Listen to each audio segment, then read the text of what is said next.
Untuk memperbarui informasi mengenai kasus ini pemirsa, kami ajak Anda berbincang dengan Serka Kamita, Babinsa Desa Cisontrol. Selamat malam, Pak Kamita.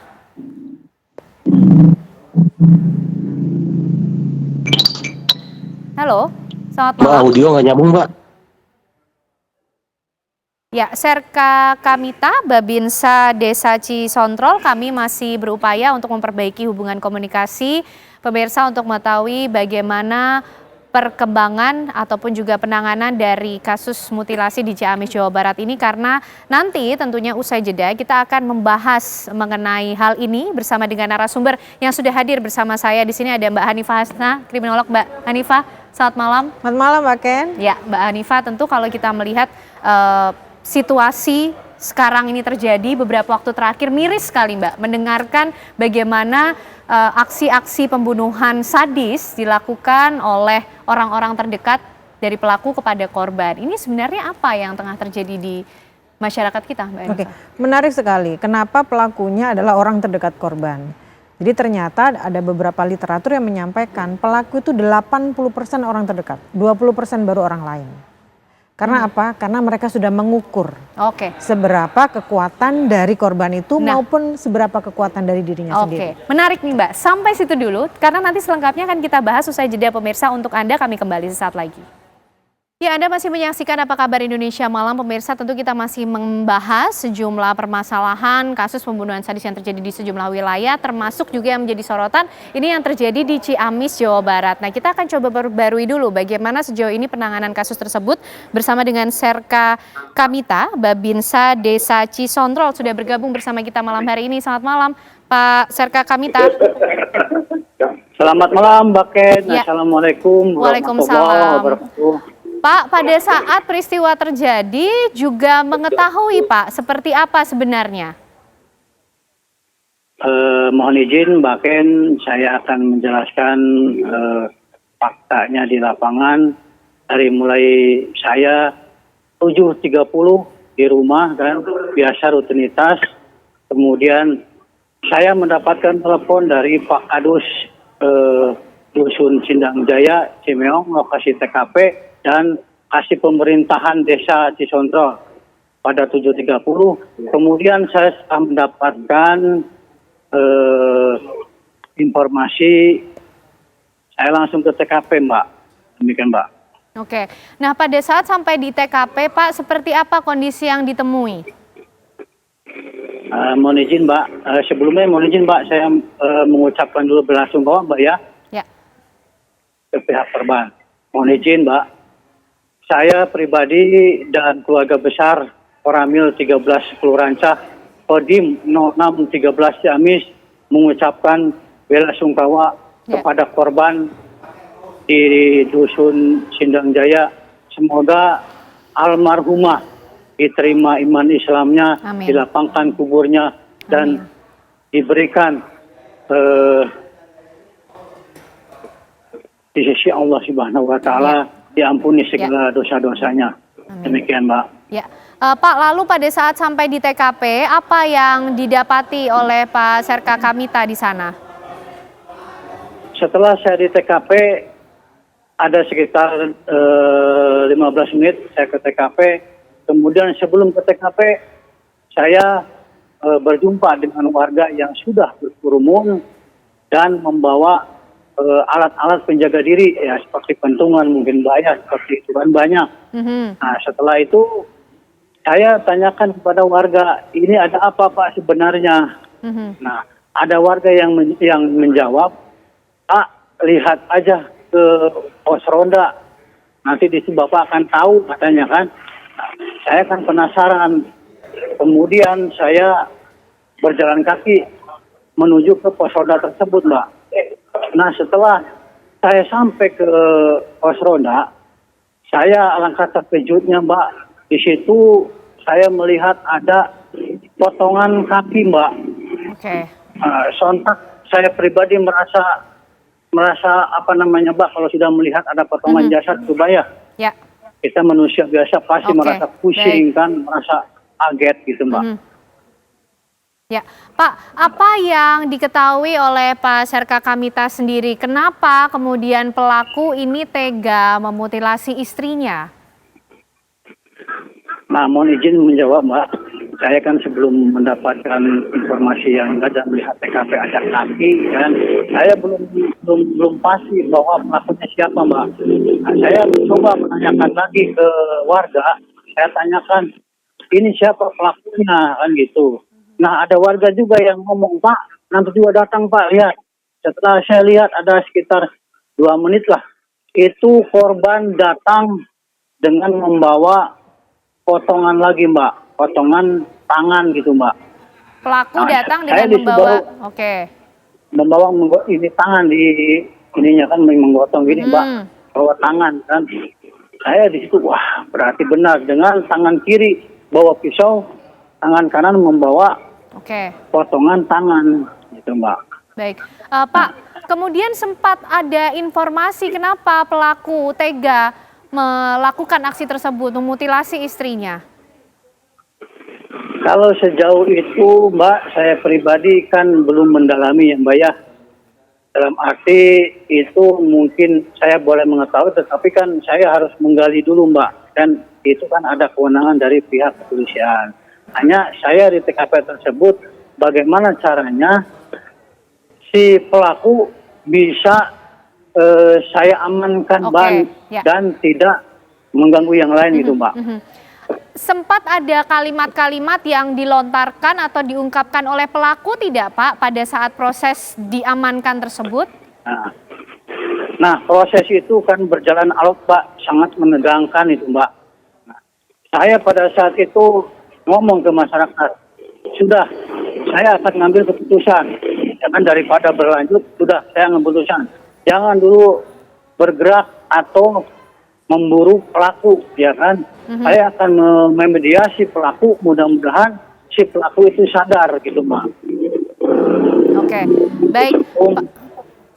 Ya, baik Pak Serka Kamita, ditahan dulu, tentu mungkin masih ada beberapa informasi yang kita juga ingin tahu sebenarnya seperti apa di lokasi sebenarnya. Kita kembali dulu ke Mbak Hanifah. Mbak Hanifah, tadi terakhir kan mungkin juga kita sudah mendengarkan ya Mbak penjelasan sebenarnya yang terjadi di lokasi itu seperti apa. Tadi Mbak Hanifah juga sempat bilang dan menjelaskan mengenai ini kenapa yang sering terjadi justru kerabat terdekatnya sendiri, suami kepada istri. Seperti apa Mbak Hanifah tadi? Jadi begini, kan kita melihat dulu ya sebetulnya latar belakang pelaku melakukan pembunuhan ini apa gitu. Apakah ada faktor ekonomi atau ada pengendalian diri yang kurang atau kedudukan yang mau diambil gitu. Atau sebetulnya ada dua sih motif itu. Yang pertama karena emosional, yang kedua karena instrumental. Instrumental itu mendapatkan sesuatu, tapi dalam hal ini kan tidak ada sama sekali. Berarti ini murni secara emosional. Nah, emosional karena apa gitu. Saya justru ingin menyoroti kenapa dia sampai membawa potongan itu ke tetangga. Padahal harusnya, lazimnya ketika dia memutilasi itu harapannya untuk menghilangkan barang bukti. Ini dia melakukan kepada orang lain, menunjukkan kepada orang lain itu kan berefek pada ketakutan masyarakat gitu. Artinya apa? Apakah dia kepengen menyebarkan ketakutan itu kepada masyarakat karena ketakutannya dia sendiri menghadapi permasalahan hidup ini yang tidak bisa dikendalikan.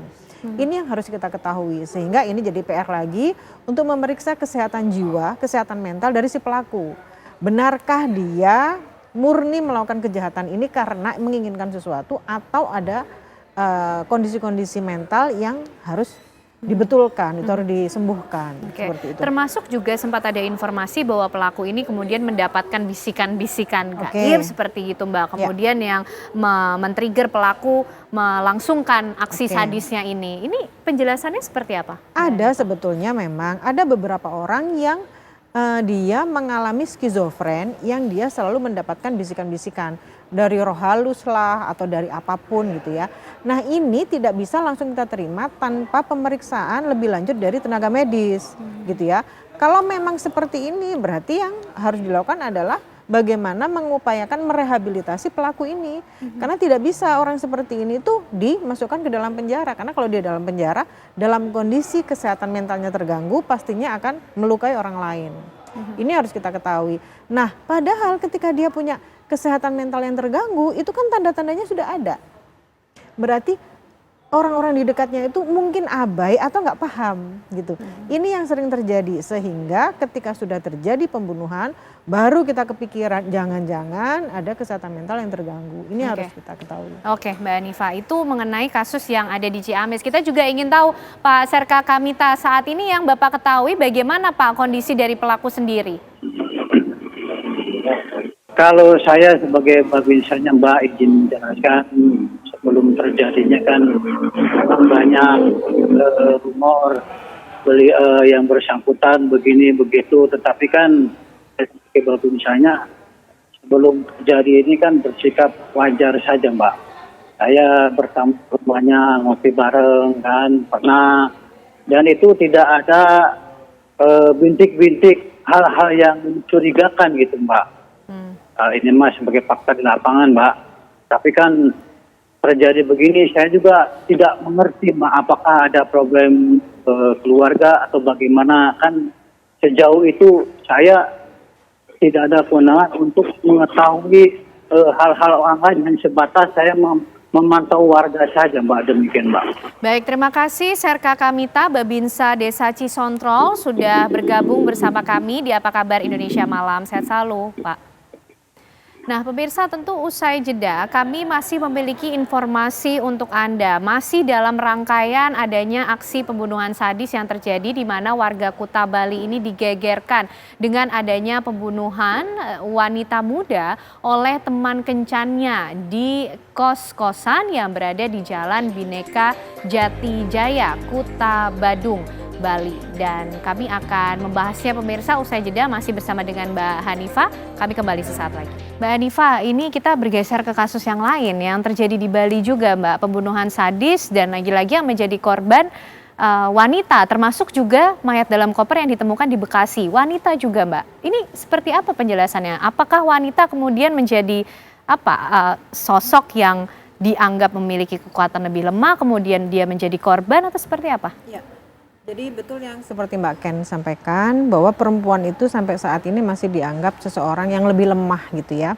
Padahal ketika seseorang mau melakukan kejahatan, mereka tuh mempertimbangkan 4 hal. Yang pertama, tujuan atau targetnya siapa. Yang kedua, sumber daya, kekuatan si korban dan kekuatan pelaku. Yang ketiga, apa yang akan diambil, keuntungan apa. Yang terakhir baru dia memikirkan resiko. Tapi ini dilakukan ketika kejahatan itu dilakukan secara berencana. Kalau dalam kasus ini kan tidak berencana. Apa tanda-tandanya tidak berencana? Karena ketika dalam proses dia pertemuan itu tidak ada perencanaan untuk melakukan kejahatan. Dan yang digunakan untuk melakukan pembunuhan adalah barang yang ada di situ. Menjadi berat ketika dia memasukkan ke dalam koper dengan memutilasi, itu menjadi semakin berat. Tujuannya adalah satu, yaitu menghilangkan jejak. Nah, ada namanya victim yang untuk perempuan ini namanya biological victim. Itu perempuan, anak-anak dan orang tua. Satu lagi, orang cacat. Ini dianggap target yang paling mudah untuk dilemahkan dalam kasus-kasus kejahatan. Ya. Ada lagi provokatif victim. Provokatif victim itu biasanya seseorang yang melibatkan diri untuk menjadi korban. Misalnya nih ada kasus-kasus perselingkuhan yang berakhir dengan pembunuhan. Kenapa dia menjadi korban? Karena dia melibatkan diri untuk menjadi korban. Dia menerjunkan diri. Jadi banyak hal yang membuat seseorang itu menjadi korban. Seperti itu. Oke, berarti kalau untuk kasus yang di Bali ini kita bisa lihat murni memang ini menjadi korban karena tidak ada perencanaan, kemudian baru saja mengenal begitu? Iya betul, betul sekali. Tapi apapun itu ya, walaupun baru saja mengenal, proses pertemuannya itu dilakukan dengan cara yang tidak baik misalnya ya. Tapi kita tetap harus menolak kekerasan itu dalam bentuk apapun kepada siapapun. Setuju. Tapi bagaimana juga dengan self control Mbak dari pelaku, mungkin yang kita lihat dari case by case yang terjadi di beberapa lokasi yang berbeda ini Mbak. Betapa kemudian pentingnya self control yang perlu dimiliki oleh seseorang ketika menghadapi suatu konflik. Begitu? Oleh semua orang gitu ya. Karena sebetulnya gini, setiap orang itu punya kondisi mental naik turun. Kita pun kadang pernah pengen melakukan sesuatu hal yang tidak mungkin kita lakukan, kesel banget pengen ngapain. Tapi karena self control kita menjadi baik, kita tidak melakukan hal-hal yang tidak baik begitu loh. Nah, orang-orang seperti ini biasanya latar belakangnya harus kita lihat apakah dia punya trauma terhadap kekerasan atau dia hidup dalam lingkungan kekerasan sehingga yang dia tahu menyelesaikan permasalahan hanya dengan kekerasan gitu ya, atau tidak ada pilihan lain, dia sudah dalam kondisi terjepit, atau dia dalam kondisi dia kalau tidak membunuh dia akan terbunuh gitu. Jadi hal-hal ini yang membuat self control menjadi hilang gitu ya, karena latar belakang yang dimiliki oleh si pelaku. Oke. Nah Mbak Hanifa, ini kan terjadi di tengah-tengah masyarakat kita. Artinya apakah kita juga perlu untuk melihat ada apa yang salah di tengah masyarakat kita ini. Kemudian juga menjadi catatan ke depan sehingga harapannya pasti tidak lagi kita lihat kasus-kasus kekerasan semacam ini. Bahkan yang berujung seperti tindakan-tindakan sadis yang kemudian harus kita saksikan hari ini. Oke, jadi sosio-emosional, emosinya itu sudah meluas gitu ya, bahwa masing-masing orang memiliki permasalahan hidup dan semakin berat.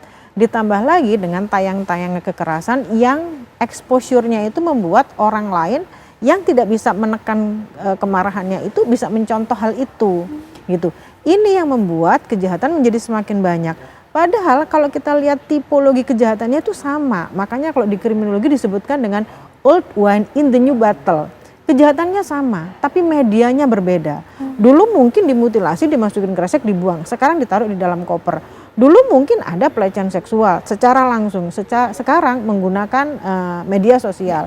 Semua dilakukan karena kemudahan kita mengakses informasi.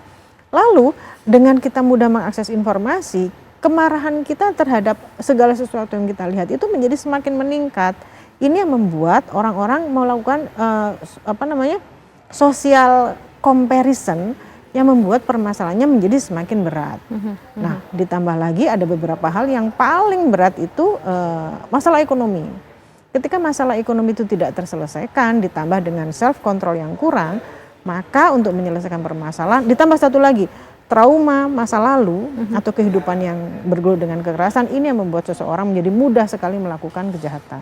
Oke, baik Mbak Hanifa Hasna, terima kasih sekali lagi malam hari ini sudah berbagi informasi dan penjelasannya dengan begitu detail dan komprehensif mengenai kasus-kasus yang terjadi. Harapannya tentu tidak ada lagi ya Mbak kasus-kasus kekerasan dalam bentuk apapun ya, dan menjadi pelajaran bagi kita semua. Terima kasih Mbak Hanifa.